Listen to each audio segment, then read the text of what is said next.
Hi everybody, so today what we will be doing is we will be mixing up a little bit. I'm going to read one of my favorite storybooks. The story is called The Color Monster, a pop-up book of feelings by Llenas. This is usually a story that I typically do with younger grades, like first kindergarten, preschool, but I feel like the message inside can kind of go for any age group. So after we're done with this story, we'll make an art project to go along with it.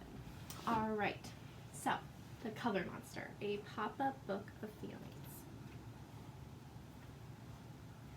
Never read a story on here before, so bear with me. It's a little awkward. This is my friend, the Color Monster. Today he's feeling all mixed up, but he doesn't understand why. Look at you, monster. You're a mess.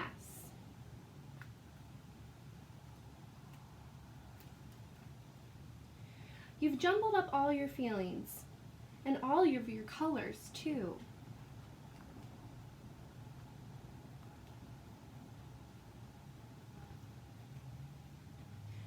I know you can separate your feelings and put each one in its own jar. If you'd like, I can help you.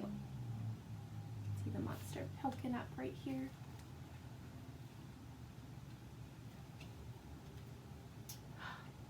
Can you take a guess what emotion this monster is feeling? You guessed happiness, you're correct. This is happiness. It shines yellow like the sun and twinkles like the stars in the sky. When you're happy, you want to laugh, jump, dance, and play. You want to share that feeling with the whole world. Take a look at the bottom of that too.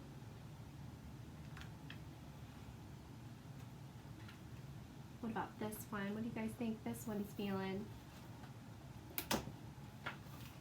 There's our monster. Look at his face. Well, if you guess sadness, you are correct. This is sadness. It's gentle and blue like a rainy day. When you're sad, you might want to cry or be alone. I know that we've all felt this feeling before.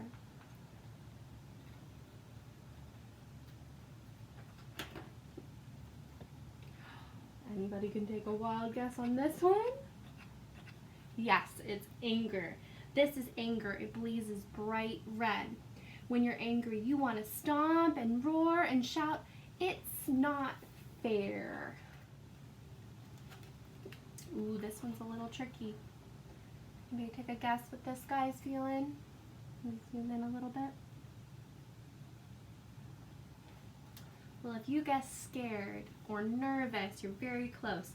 It's called fear. This is fear. It hides in the black shadows. When you're afraid, you feel tiny and helpless. Fear makes it hard to be brave.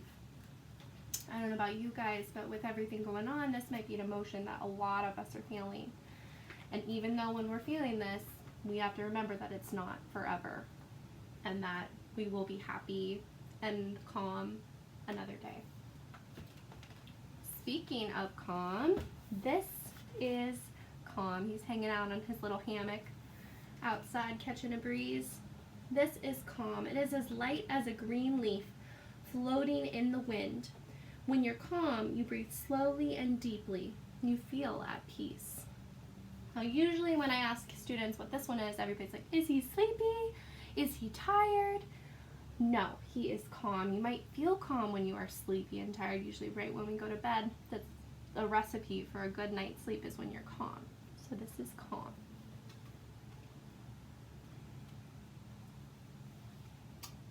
All of your feelings are in their places now, see? They are easier to understand when they are not all mixed together. And if you look at these, each bottle has the color inside. So here's sadness,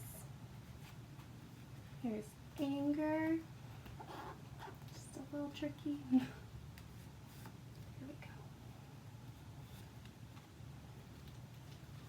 Here's fear, here's calm, and here's happiness.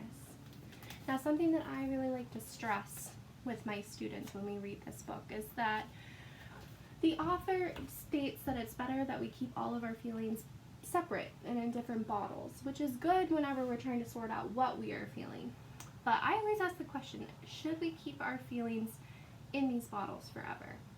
And when you think about it, what would happen if we kept our feelings in these bottles and never got rid of them, never took them out?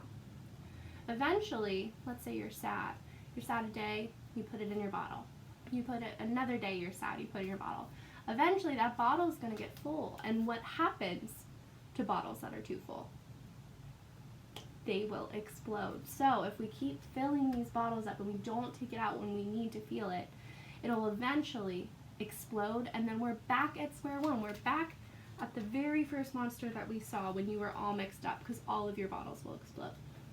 So a nice little tip is that when you're feeling these really hard feelings, you want to feel them, use them up, and then cast them away. If you use them up and you let yourself feel these feelings, you'll feel better in the long run.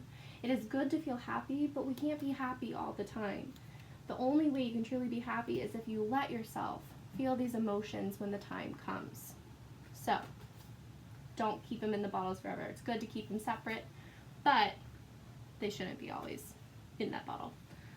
Okay, can I take a guess what our final emotion is? This one's one of my favorites. If you guessed love, you are correct. But wait, there's one feeling left over. What could it be? And that is the end of our story. So, the moral of the story is that each of us have emotions, and each of us need to feel them when those emotions come to us. Now, like we said before, it's good to keep them in bottles, to keep them separate so you don't get all mixed up, but you still want to take the time and feel those emotions when you need to, or you're going to start feeling just, I think, very frustrated and very angry. Another cool thing about this book is it relates color to emotions. So we could look at them, and it decided that yellow is the color for happy. Now, if yellow is one of your least favorite colors, it doesn't necessarily need to mean that it's happy for you. Maybe your happiness color is pink, or orange, or red, or blue, or green. You get to decide. And when you decide, you will be able to add that into your creation. All right, thanks for reading along. The next part of this video will be about what we will be creating.